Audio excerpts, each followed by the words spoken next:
कृष्ण पृष्ठाय भूतले स्मते भक्ति वेदांत स्वामिने नामिने नमस्ते सारस्वती देवे गौरवाणी प्रचारिणे निर्विशेष शून्यवादी पाश्चात्य देशतारिणे वंशाकल्पतरुश्च कृपा सिन्धुभ्येव च पतितानां पावनेभ्यो वैष्णवेभ्यो नमो नमः।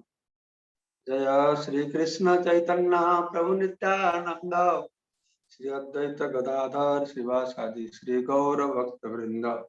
हरे कृष्णा कृष्ण कृष्ण हरे हरे, हरे राम राम राम हरे हरे।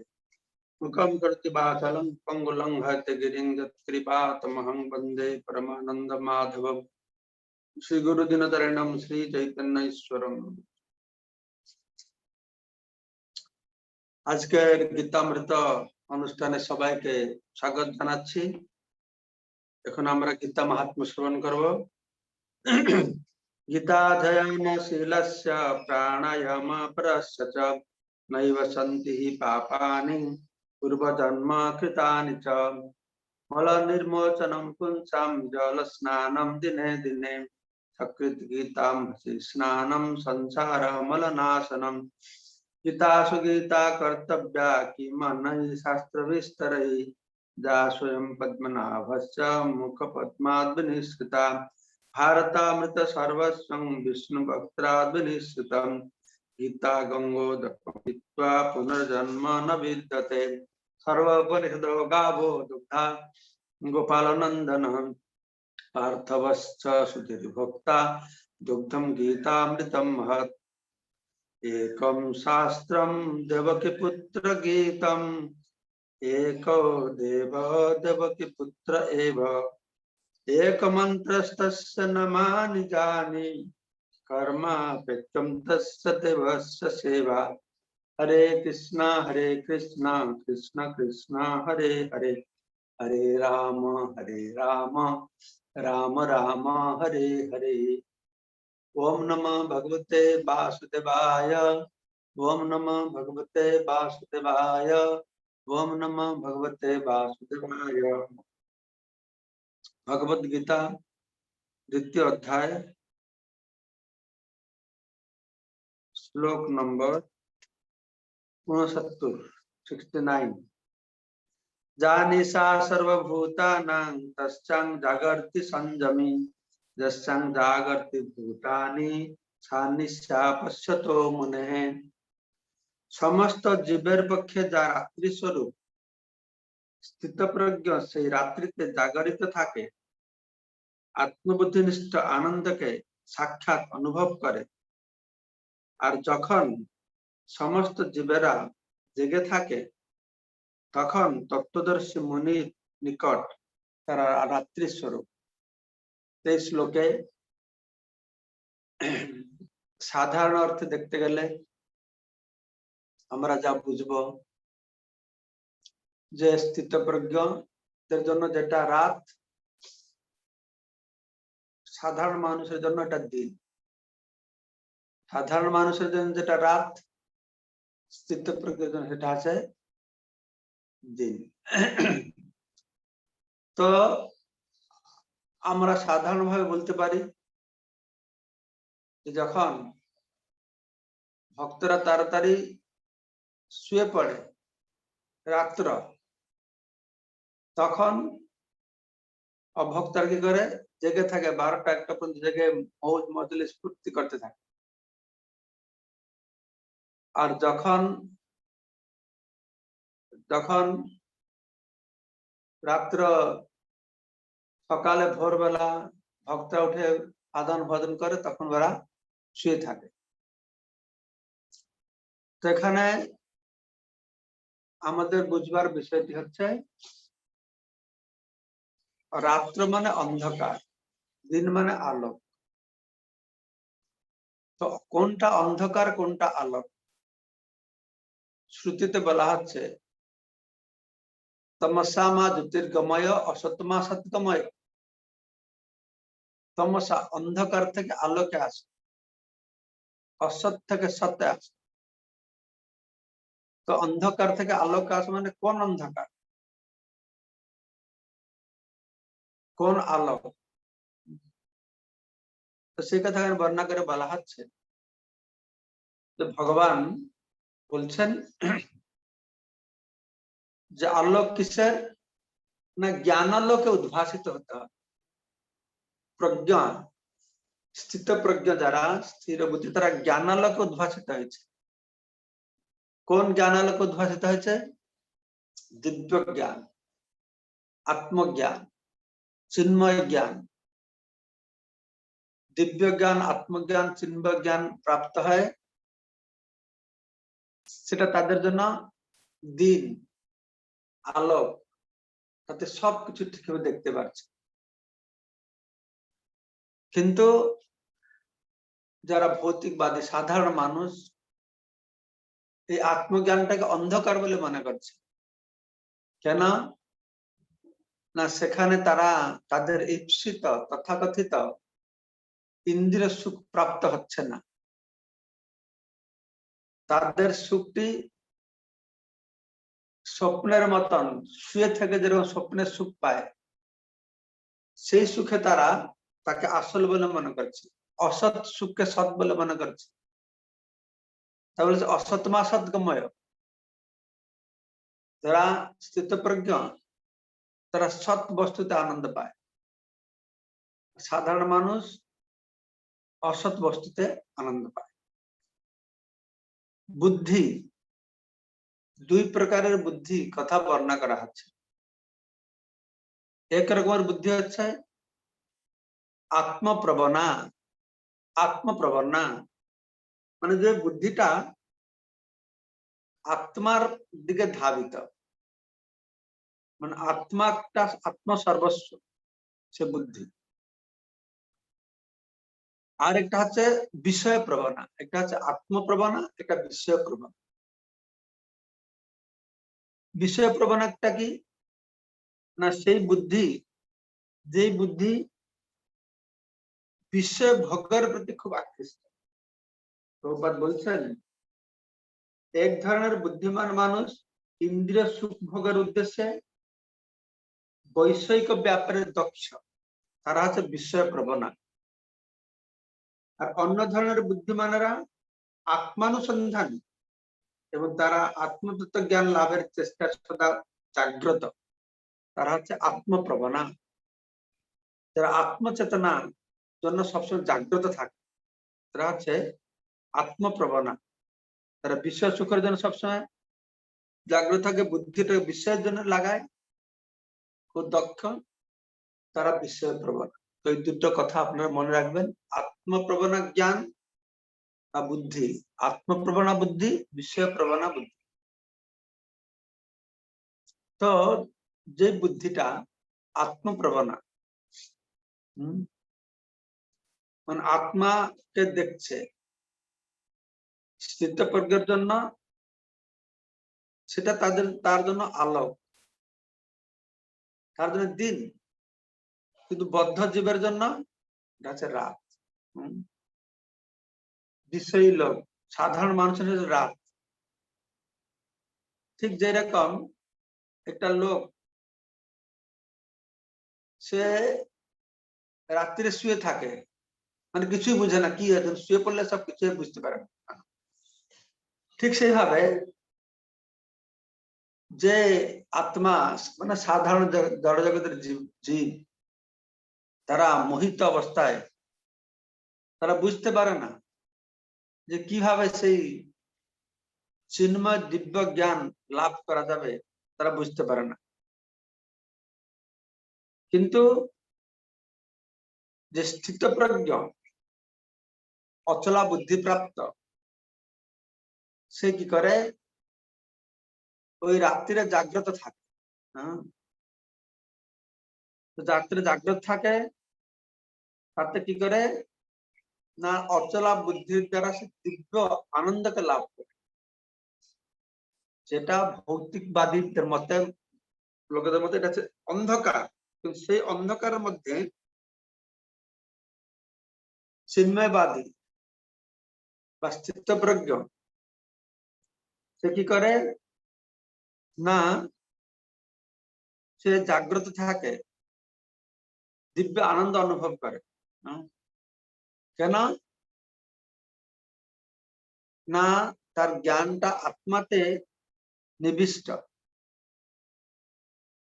তো বদ্ধ জীব যার হচ্ছে বিশ্বপ্রবণা বুদ্ধি,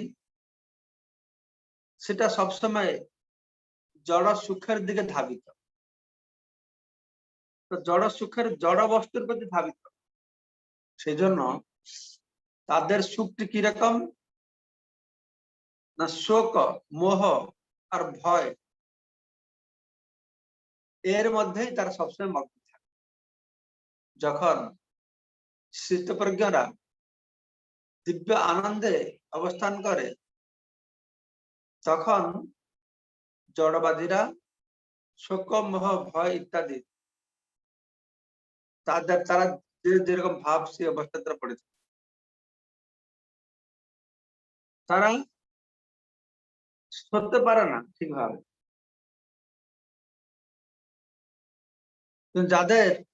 যারা বুদ্ধিমান ব্যক্তি, যাদের বুদ্ধি স্থির,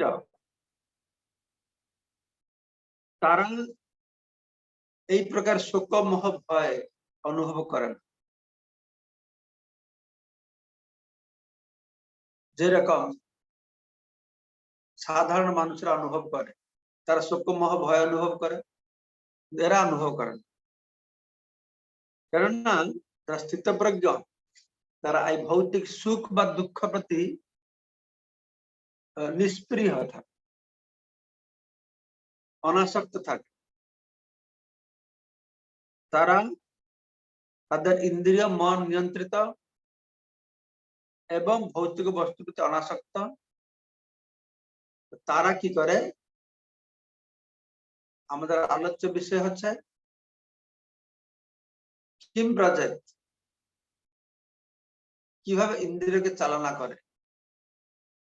তার উত্তর হচ্ছে, তারা ইন্দ্রিয়কে চালনা করে শুধু যতটুকু দরকার জীবন ধারণ করার জন্য, সে এক প্রকারের ইন্দ্রিয়কে সেই কাজেই লাগাবে। কেননা এই জীবন ধারণ করে তারা আত্মজ্ঞান লাভ করবে, সেই জন্য জীবনটাকে ব্যবহার করছে। তাই জীবন ধারণ করবার জন্য যে ইন্দ্রিয়কে কিভাবে পরিচালনা করে, কিভাবে বিচরণ করে তারা ইন্দ্রিয় বিচরণ করে ততটুকু তার দরকার জীবন ধারণের জন্য।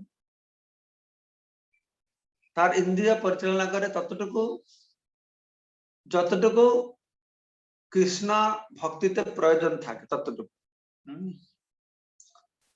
তো আমরা যারা সাধক আছি, তো আমরা সাধক যারা, তা আমরা চেষ্টা করছি স্থিতপ্রজ্ঞ স্তরে আসবার জন্য। আমাদের লক্ষ্য হচ্ছে কিভাবে ইন্দ্রিয় নিয়ন্ত্রণ করব। এই শ্লোকে বলা হচ্ছে যারা স্থিতপ্রজ্ঞ তাদের তো ইন্দ্রিয় কন্ট্রোল হয়ে গেছে, নিয়ন্ত্রিত হয়ে গেছে। যে কথা বলা হলো, দুই প্রকারের বুদ্ধি, একটা হচ্ছে আত্মাতে নিবিষ্ট বুদ্ধি, আর একটা হচ্ছে জড় বিষয়তে নিবিষ্ট বুদ্ধি।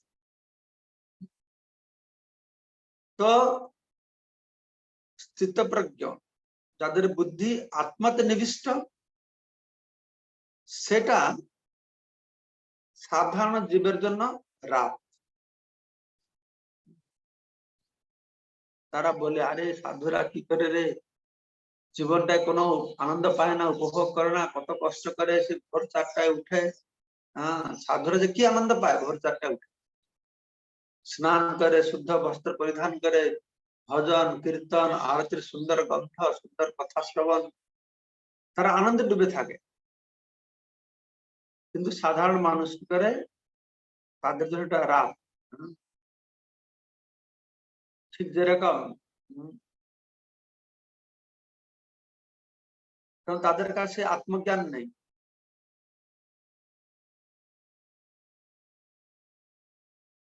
যেভাবে রাত্রিরে মানুষ শুয়ে থাকে, কারণ জ্ঞান থাকে না, ঠিক সেরকমই। কিন্তু যারা ইন্দ্রিয় নিয়ন্ত্রণ করেছে, তারা জাগ্রত থাকে, সবসময় উত্তিষ্ঠত জাগ্রত প্রত্যবায়ন, উত্তিষ্ঠত জাগ্রত, তারা জাগ্রত থাকে।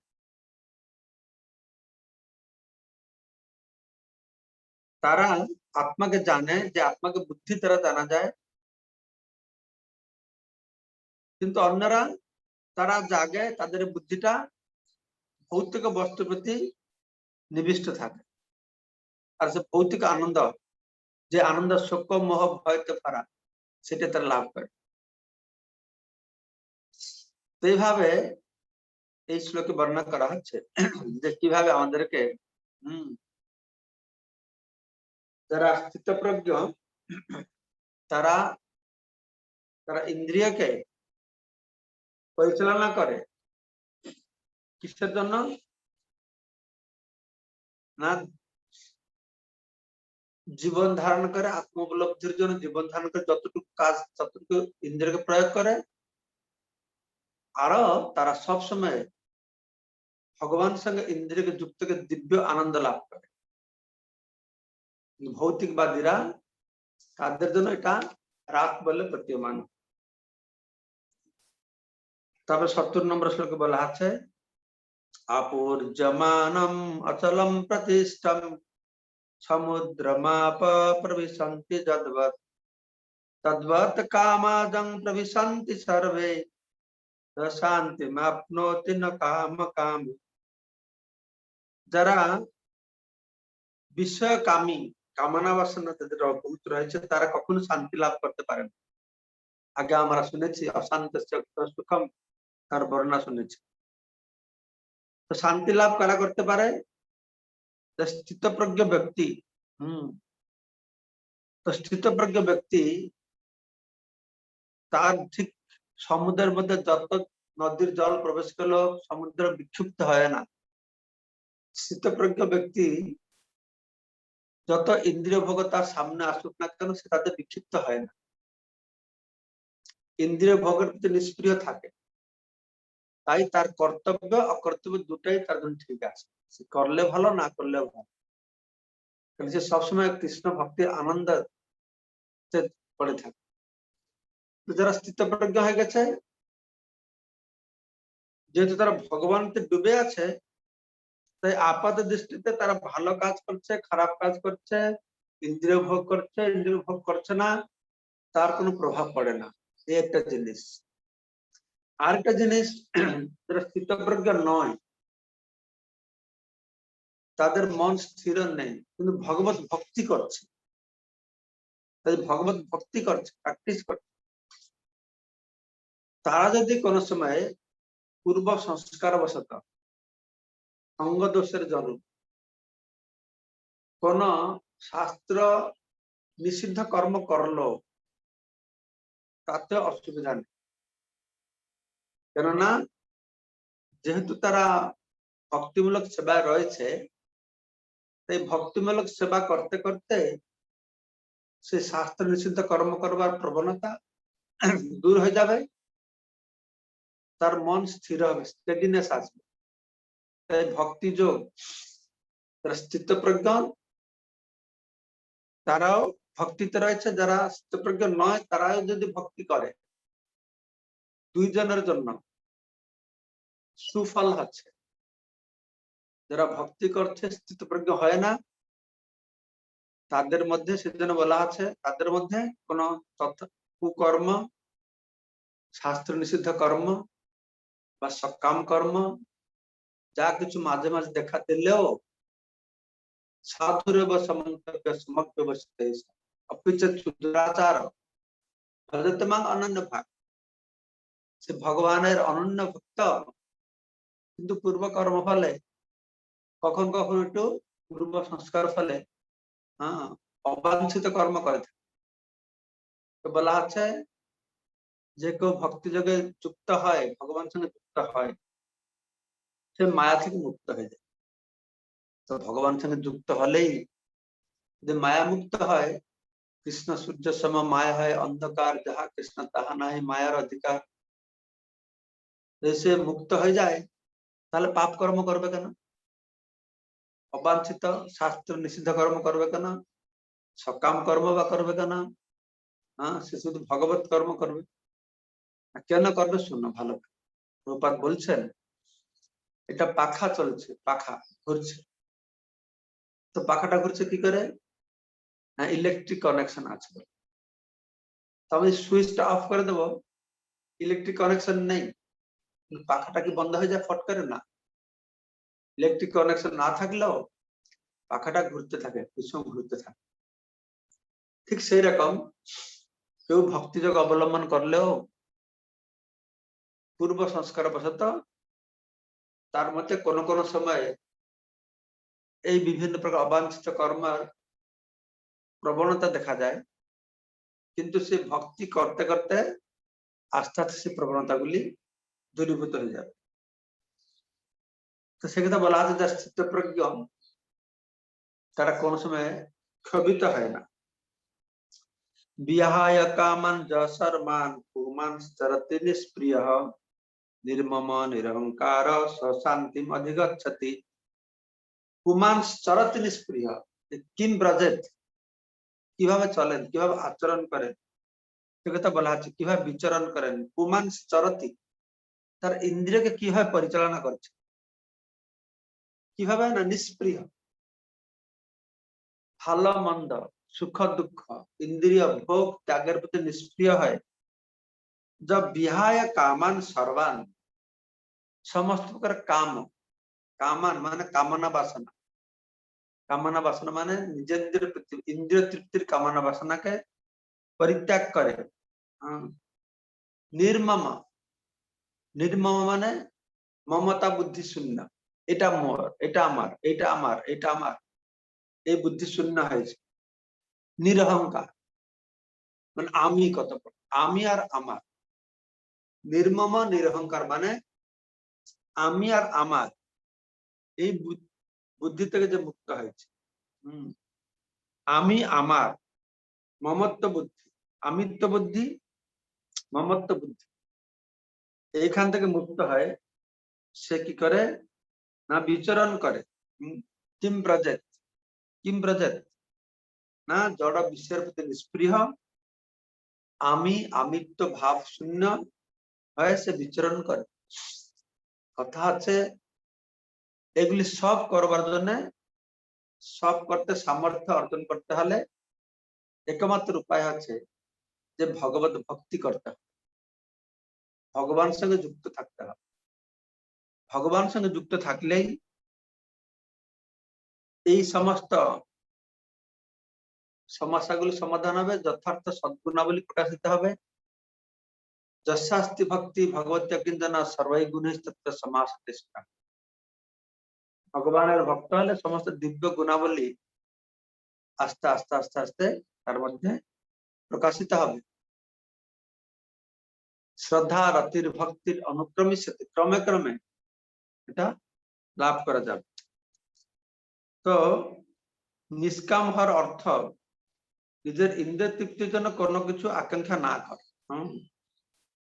তো ভগবান শ্রীকৃষ্ণ কে সেবা করাটাই যথার্থ নিষ্কাম।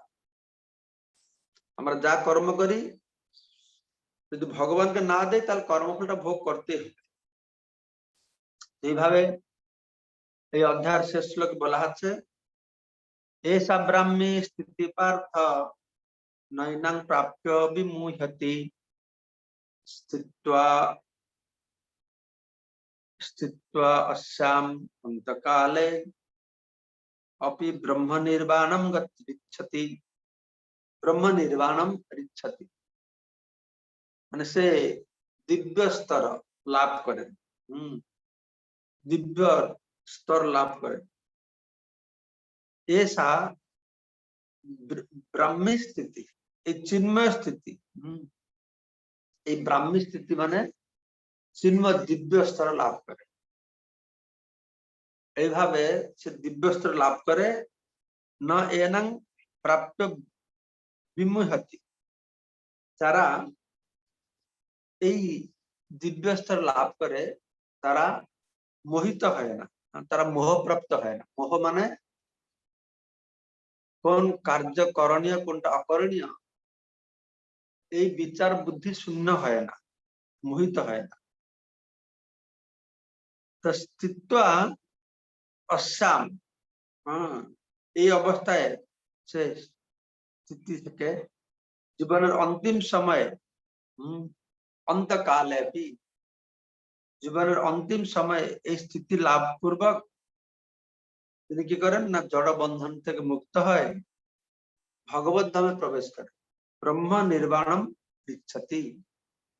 সে দিব্য ধাম, জ্যোতির্ময় ধাম, দিব্য ধাম যদ গত্বা ন নিবর্তন্তে তদ্ধামম পরম মম। সে ধামে গেলে তাকে ফিরে আসতে হয় না।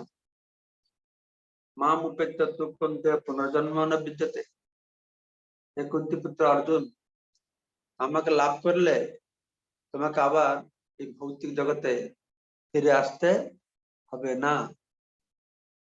তো এইভাবে আমরা সাংখ্য যোগে মাধ্যমে শ্রবণ করলাম। যেহেতু সাংখ্য যোগের মানে যে বিশ্লেষণাত্মক জ্ঞান, তাই আমরা দেখতে পাচ্ছি ভগবান কত সুন্দরভাবে বিশ্লেষণ করে সম্পূর্ণ বিষয়টাকে উপস্থাপন করেছেন। আত্মজ্ঞান জীবনের লক্ষ্য, সাধ্য যদি আত্মজ্ঞান হয়, সাধনা আছে নিষ্কাম কর্ম বা বুদ্ধিযোগ, তার মাধ্যমে আত্মজ্ঞান আর দৃঢ়তার সঙ্গে আমরা লাভ করতে পারি। আর বুদ্ধিযোগ হচ্ছে অচলা বুদ্ধি। যে অচলা বুদ্ধিটি কি না, বুদ্ধিটাকে লাগাতে হবে আত্মার জন্য, ভগবানের জন্য।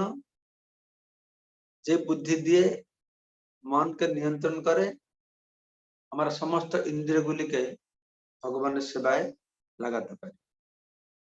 হরে কৃষ্ণ কৃষ্ণ কৃষ্ণ হরে হরে, হরে রাম রাম রাম। তো এই অধ্যায় ভগবান বুদ্ধির কথা বলেছেন। তো এই বুদ্ধি জগৎটা যেভাবে সাধারণ মানুষ আমরা বিভ্রান্ত হচ্ছি, অর্জুনও সেরকম বিভ্রান্ত হয়ে জিজ্ঞাসা করবেন যে বুদ্ধি যদি শ্রেষ্ঠ হয় তাহলে আমাকে ঘোর কর্মে তুমি কেন নিযুক্ত করছো। ভগবান এই বুদ্ধি যোগটা কি বস্তু, নিষ্কাম কর্মটা কি বস্তু, কি বিষয়, সেটা আরো সুন্দর হবে তৃতীয় অধ্যায় কর্মযোগের মাধ্যমে ধারাবাহিক ভাবে আরো বুঝিয়ে বলবেন। ঠিক আছে, হরে কৃষ্ণ। এখন যদি কোনো একটা দুটো প্রশ্ন থাকে জিজ্ঞাসা করতে পারেন। আমি আজকে ফ্রি আছি, পরিক্রমা যাচ্ছি না, I can spend some time. হাত তোলো। ওকে, মঙ্গলময় কৃষ্ণ প্রভু বলুন। হরে কৃষ্ণ মহারাজ, ধন্যবাদ, প্রণাম। দিন এবং রাত্রিটা যদি দিন এবং রাত্রির ব্যাপারটা যদি আর একবার একটু বলেন। দিন এবং রাত্রির ব্যাপারটা ওই 69 নম্বর শ্লোকে যেটা রয়েছে। দিন হচ্ছে মানে কি, দিনে যারা আত্মজ্ঞানী আছে তারা স্থিতপ্রজ্ঞ, তাদের জন্য দিন হচ্ছে আত্মাটাকে জানা, আত্মার সঙ্গে যুক্ত থাকা। কিন্তু সেই আত্মজ্ঞানটাকে সাধারণ মানুষেরা রাত্রি বলে মনে করে। কেন? সেটা তার কিছু বুঝতে পারে না, উপভোগ করতে পারে না। সাধারণ মানুষের জন্য দিনটা কোনটা না, যখন ইন্দ্রিয় ভোগ করতে পারছে সেটা তাদের জন্য দিন। জড় বিষয়কে ভোগ করাটা তাদের জন্য দিন, জড় বিষয়টাকে ভোগ না করতে পারাটা তাদের জন্য হচ্ছে রাত। কিন্তু স্থিতপ্রজ্ঞের জন্য আত্মাকে জানা, আত্মবিষয়ক বিষয়বস্তুটা তাদের জন্য দিন, আর জড় বিষয়বস্তুটা তাদের জন্য রাত। তো এইটাই পার্থক্য ভগবান বুঝাতে চেষ্টা করেছেন এই শ্লোকের মাধ্যমে। তারপরে রাজা বলো। হরে কৃষ্ণ মহারাজ, ধন্যবাদ। রাজাকে অনমিউট করো। হরে কৃষ্ণ মহারাজ, ধন্যবাদ। মহারাজ, ওই 70 নম্বর শ্লোকটি কেউ যদি ভক্তি অবলম্বন করার পরেও শাস্ত্র নিষিদ্ধ কর্ম করে, শাস্ত্র নিষিদ্ধ কর্ম মানে তো বিকর্ম আর সকাম কর্ম, এটা করে, তাহলে তার ফলটা কি হবে? সে হয়তো ভক্তিযোগের মধ্যেই রয়েছে, কিন্তু তার কর্মফল, সেই কর্মের ফল সে পাবে না। যেহেতু সে ভক্তিমূলক সেবায় আছে, হুম, ভগবান সেই কর্মফলটাকে কর্মাণি নির্ধারণে কিন্তু চ ভক্তি ভাজা, যারা ভক্তি যোগে যুক্ত থাকবে সাধুগুরু বৈষ্ণবদের আনুগত্য থেকে কোন কোন সময় পূর্ব সংস্কার বশত কুকর্ম করলেও সে কুকর্ম বা সুকর্ম দুটাকে দহন হয়ে যাবে। কর্মাণি নির্ধারণে কিন্তু চ ভক্তি ভাজান সেজন্য বলা হয়েছে। তো কর্মফলটা ভোগ করবে কিনা, প্রভুপাদ বলছেন তার কর্মফল অনুসারে তার গলা কেটে যাওয়ার কথা, হয়তো একটা অঙ্গুলি কেটে যাবে, অল্প কর্মফল ভগবান ভোগ করিয়ে তাকে পাস করে দেবে। সেই জন্যই আমাদের সবসময় ভক্তিকে ছাড়া উচিত না, অর্থাৎ সাধুগুরু বৈষ্ণবদের আশ্রয়কে ছাড়বো না। আশ্রয় লয়া ভজে তারে হরি নাহিত যে, আমরা যে মনে করি যে আজকে সাধু হয়ে গেলাম বলে আমাদের সেই অনন্তকাল থেকে কর্ম বাসনা থেকে মুক্ত হয়ে যাব, এটা তো প্র্যাকটিক্যাল নয়। সেজন্য কপিল মুনি বলছেন শ্রদ্ধা রতির ভক্তির অনুক্রম নিশ্চিত, এটা ক্রমে ক্রমে হবে। সেজন্য পূর্ব সংস্কার বশত যদি পাপ কর্ম এসে গেল ঠিক আছে, কিন্তু আমি যদি উদ্দেশ্যমূলক ভাবে পাপ কর্ম করবো সেটা কিন্তু হবে না। অনেক ভণ্ড ভগবান আছেন, ভণ্ড গুরুরা রয়েছেন, হ্যাঁ, কুকর্মে লিপ্ত রয়েছে, তাদের জন্য হবে না কিন্তু, বুঝতে পারছো? ভগবান হয় নারী কেলেঙ্কারি করছে, টাকা পয়সা মারছে, রাজনীতি করছে, তাদের জন্য এটা বলা হচ্ছে না। নিষ্ঠাপর ভাবে সে ভক্তি করছে, সংঘর্ষ করছে, মায়া থেকে মুক্ত হওয়ার জন্য, ইন্দ্র থেকে মুক্ত হওয়ার জন্য, কিন্তু পূর্ব সংস্কার বশত কখন কখন সেই দিকে ধাবিত হয়ে যাচ্ছে, সেটা ভগবান কনসিডার করবে, বুঝতে পারছো? কিন্তু উদ্দেশ্যমূলক ভাবে যদি ধান্দাগাড়ি করবে তার কিন্তু নরক দাম তারও ভালো। বলরাম মুরারি প্রভু অনমিউট করো, বলরাম মুরারি প্রভুকে আপনি অনমিউট করতে পারেন। হরে কৃষ্ণ। হরে কৃষ্ণ রঘুনাথ প্রণাম মহারাজ। মহারাজ আপনার ক্লাস আমাদের খুবই ভালো লাগছে আমাকে। মহারাজ আপনার কাছে একটা প্রশ্ন জানার ছিল। মহারাজ 262 নম্বর শ্লোকের তাৎপর্য শ্রীল প্রভুপাদ বলেছেন জড় জগতের সকলেই ইন্দ্রিয়গ্রাহ্য বিষয় দ্বারা প্রভাবিত হয়, এমনকি ব্রহ্মা শিব এর দ্বারা প্রভাবিত হয়। মহারাজ আমার প্রশ্ন হচ্ছে কি, আমরা জানি শিব হচ্ছে বৈষ্ণবাং যত সম্ভব, অথচ শিব ও ইন্দ্রিয়গ্রাহ্য বিষয় দ্বারা প্রভাবিত হয়, এই ব্যাপারটা যদি একটু মহারাজ একটু বুঝিয়ে বলেন। কয়েকটা বিষয় জিনিস আমাকে জানতে হবে। একটা হচ্ছে শিব ব্রহ্মা ইত্যাদি যারা অত্যন্ত উন্নত স্তরের যারা রয়েছেন, মহাজনদের দোষ দর্শন করতে নেই, তাদের দোষটা দোষ নয়। এই জন্য তারা কোন কোন সময় এই দোষের দ্বারা প্রভাবিত হলেও কৃষ্ণ ভক্তটাকে ছাড়ে না, সেটা তারা ফিক্স থাকে, একটা জিনিস। আর সেকেন্ড একটা পয়েন্ট হচ্ছে যখন শিব ব্রহ্মা ইত্যাদি বড় বড় দেবতা মুনি ঋষিরা তারা আপাত কুকর্মা মগ্ন আছে বলে প্রতীয়মান হয় বা কিছু মায়াবদ্ধ জীবনের কাজ করে, সেটা ভগবানের বলা হচ্ছে যোগ মায়া কখন কখন তাদেরকে এভাবে করে থাকে। সেটা মহামায়া দ্বারা হয় না, ভগবান তো যোগ মায়া দ্বারা মোহিত করে থাকে। আর এই সমস্ত ব্রহ্মা শিব ইত্যাদি, যেরকম ব্রহ্মা বা শিব, যেরকম শিব মোহিনী রূপকে দর্শন করে মোহিত হয়ে গেছিলেন, মোহিনীর পিছনে ধাবিত হয়েছিলেন, সঙ্গে পার্বতী আছেন, কার্তিক আছেন, গণেশ আছেন, সব লজ্জা ছেড়ে মোহিত হয়ে গেল। কিন্তু তখন শিব রেগে যায় না, তিনি আনন্দ পেয়েছেন, কেন আমার প্রভুর কত শক্তি, আমাকেও মোহিত করতে পারে, আমার মায়া জগৎকে মোহে রেখেছে, আমাকেও মোহিত করতে পারে। তো এইটা হচ্ছে কথা, ব্রহ্মাও সেরকম মোহিত হয়েছিলেন। একটা বুঝতে হবে, এই দেবতারা যখন কখনো মোহিত হয়,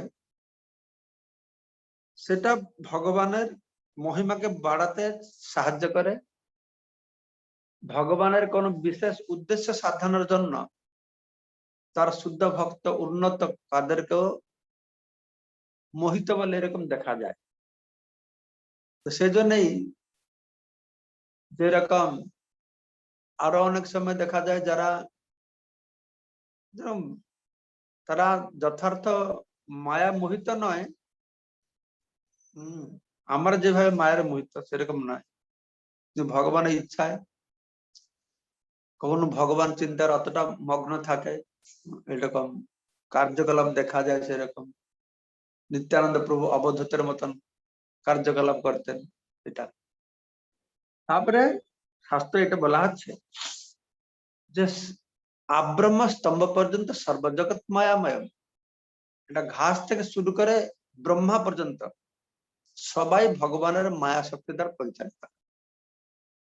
দেবতা হোক বা ব্রহ্মা হোক, সবাই ভগবানের মায়া শক্তি দ্বারা পরিচালিত। কিন্তু পার্থক্যটা আছে, তারা ভগবানের মায়া শক্তি দ্বারা পরিচালিত হলে সম্পূর্ণ ভগবানের অনুগত, তাই তারা সুরক্ষিত।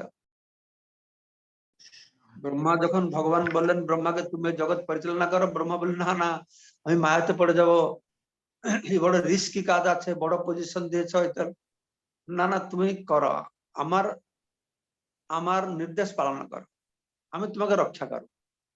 তো তারা ভৌতিক মায়া মোহিত হয়, কিন্তু ভগবান তাদেরকে রক্ষা করে, যেহেতু তারা ভগবানের নির্দেশটাকে পালন করছে। ব্রহ্মা ভগবানের নির্দেশটাকে পালন করছে, জগতের সৃষ্টিকর্তা হিসাবে তোর পজিশন পেয়েছে। সেজন্য তো ব্রহ্মা নিজে বুঝতে পারবেন না আমাকে একটা ছোট্ট ঘরে জন্ম করো, আমি সেজন্য সে হরিদাস রূপে এসেছে।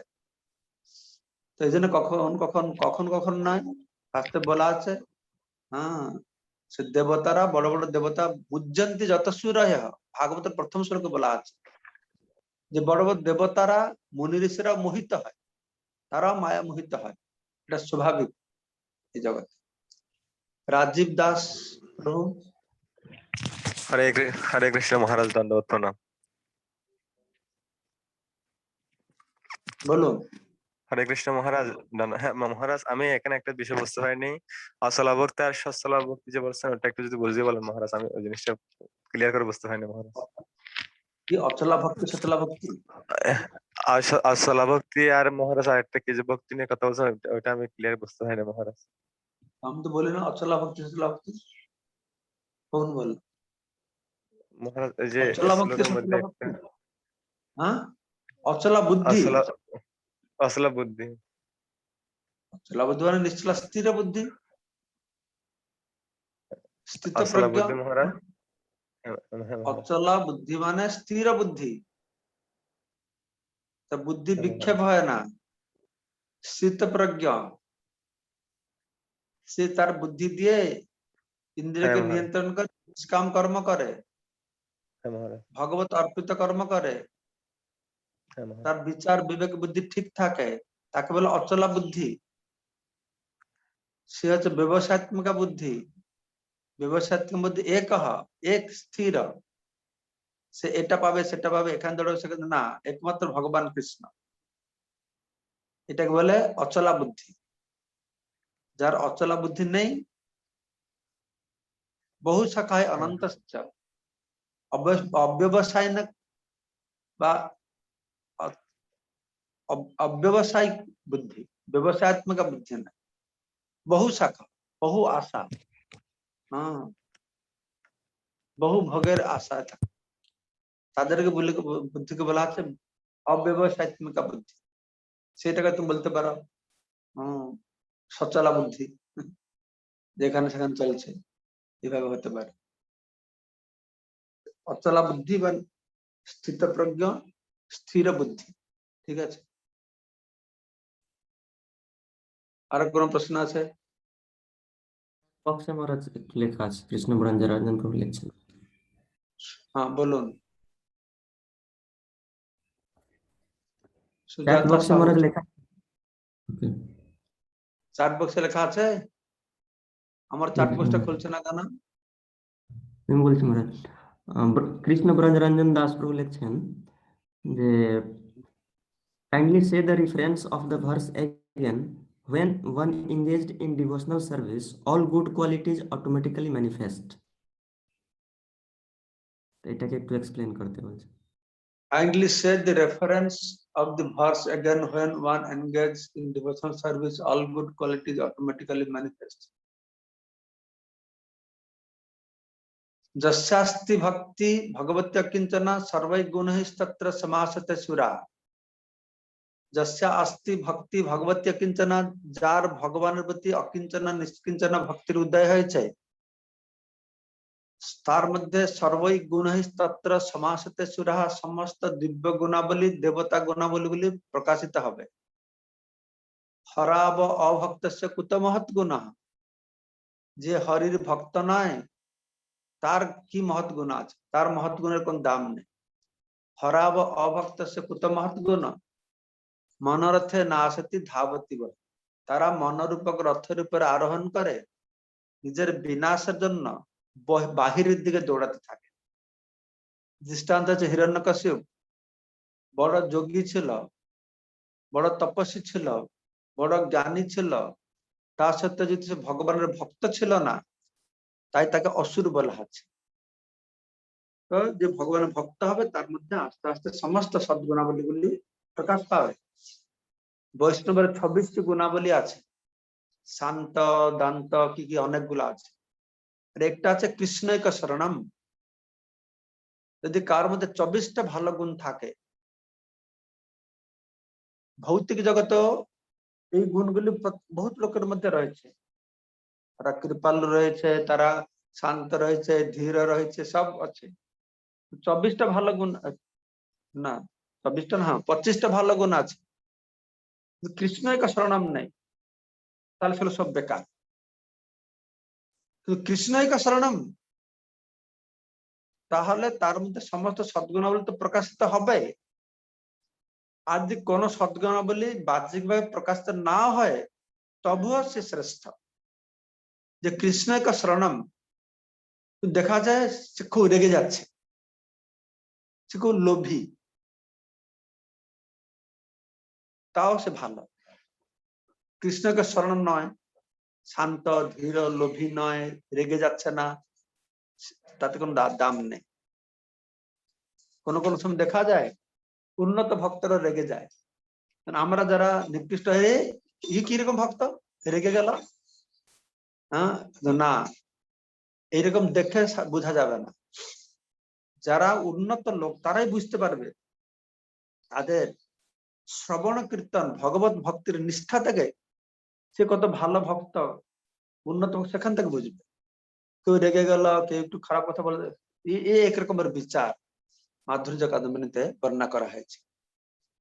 তারপরে আরেকজন জিজ্ঞাসা করছেন, ଯେଉଁଠାରେ ନିଜର ଗୁରୁ ଭାଇ ଗୁରୁ ଭଉଣୀ ମାନଙ୍କର ସ୍ନେହ ଶ୍ରଦ୍ଧା ଆତ୍ମୀୟତା ନାହିଁ, ଦେଶ ଭାବ ରଖୁଛନ୍ତି, କର୍ତ୍ତବ୍ୟ କର୍ମ ଦୃଷ୍ଟିକୋଣରୁ ସେ ସ୍ଥାନକୁ ଯିବା ଉଚିତ ନା ନାହିଁ, ସେମାନଙ୍କ ସହିତ କିପରି ସମ୍ପର୍କ ରଖିବା।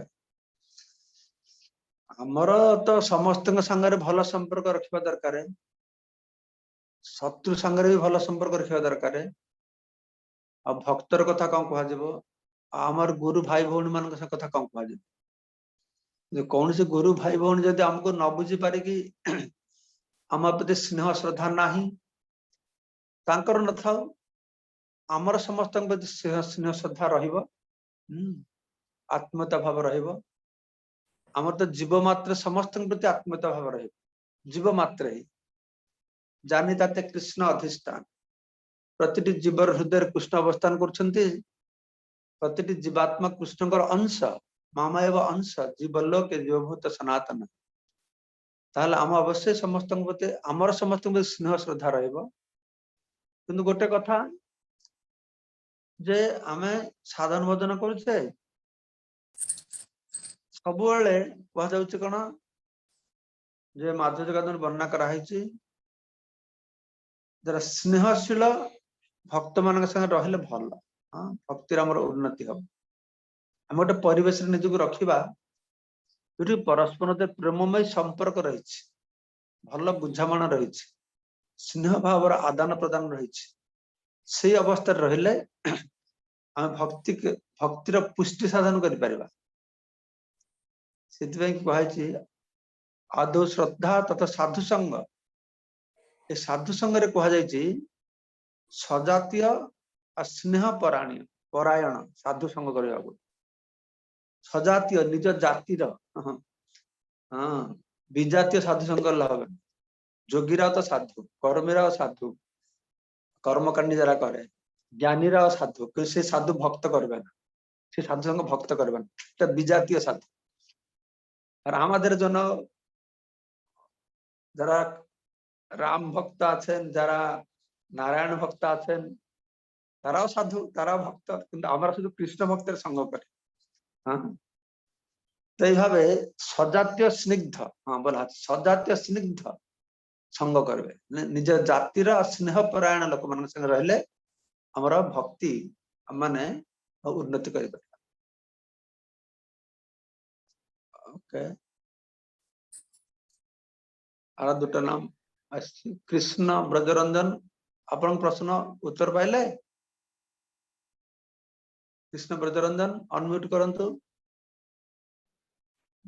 हरे कृष्ण महाराज दंडवत प्रणाम धन्यवाद महाराज महाराज आ गोटे छोट प्रश्न थिला जे जेमती आपण कहिले महाराज 26 टी गुणावली मध्य रे ए जो कृष्णैक शरणम एटे होची मुख्य महाराज जेमती हमरो 13 अध्याय रे भगवत गीता रो 13 अध्याय रे जो 8 रु 12 नंबर श्लोक रे ज्ञान कथा कहया जायछि 20टा ज्ञान कथा कहया जायछि ता भितरे जो रहिछि भक्ति अव्यभिचारिणी तले सेटा कोन मुख्य धरा जीवन ना कोन जते सब ज्ञान रहिछि एटा मुख्य आज्ञा महाराज धन्यवाद सुजाता साहू हरे कृष्ण महाराज दंडवत प्रणाम हमारा श्लोक नंबर 65 टिके बुझे दियंतु प्रसादे सर्व दुखानं हानिरस्य पजायते प्रसन्नं चेतसा यांसु बोधि पज्यवितिष्ठते तार आग श्लोक रे कहै आत्मा बसे विधेयात्मा प्रसाद मध्य गच्छ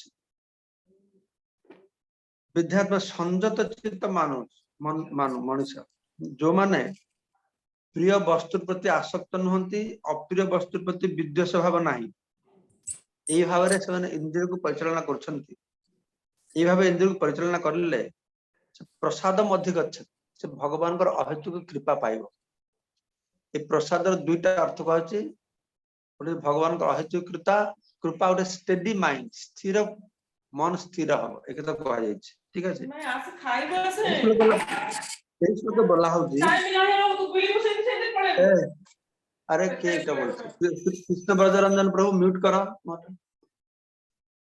तो आगे श्लोक प्रसाद मध्य गच्छति अर्थात भगवान का अहेतुक कृपा पाइबो बा स्थिर मन हम श्लोक प्रसाद से मन स्थिर हेले भगवान कृपा पाइले कौन हम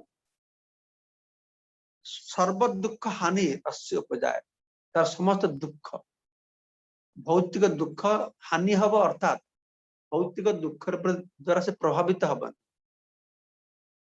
भौतिक दुख प्रति से मन निवेश करबनी अनेक समय देखा जाए भक्त आपात दृष्टि भौतिक दुख पाउछंती भक्त तार द्वारा प्रभावित होनी से भगवान गोटे अहेतुक कृपा पाइला सर्व दुखा नाम समस्त प्रकार आध्यात्मिक आदिभौतिक क्लेश से मुक्त हम बोले अर्थ बुझा पड़ो बाहर को देखा से खूब भोगुचे किंतु से किंतु भगवान के दिव्य आनंद रे से दुख पाउनी से हानि से उपजाते तो भाव कहूँ से समस्त भौतिक दुख द्वारा आक्रांत न हबार फल से सब प्रसन्न रोचे भगवान अहेतुक कृपा फल भगवान संगे युक्त रही भगवान प्रति भक्तिमूलक सेवा अर्पण कर से प्रसन्न इतना कहुचे सबै पुंसा परधर्म जत भक्ति रधक जे अहेतुक अप्रत आत्मा सुप्रसिद्ध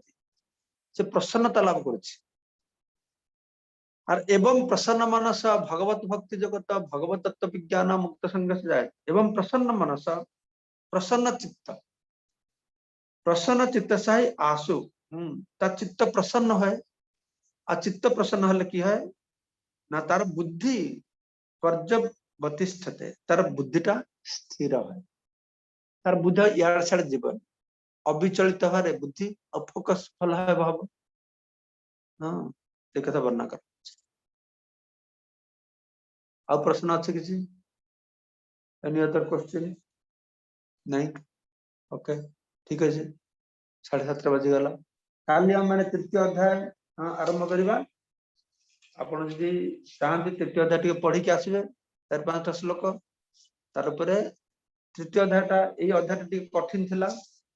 तृतीय अध्यायटा एकटु टिके सहज हो। हाँ धारावाहिक भाव भगवान कृष्ण बुझेचंती ए विषयटा को सुस्पष्ट करिया पई कि तो सेटा काली हमें पढ़वा तृतीय अध्याय कर्मयोग। जय श्री प्रभुपाद की जय। समवेत भक्त वृंद की जय। वांछा कल्पतरुभ्यश्च कृपा अवश्य कृपा सिन्धुभ्येव पतितानां पावनेभ्यो वैष्णवेभ्यो नमः।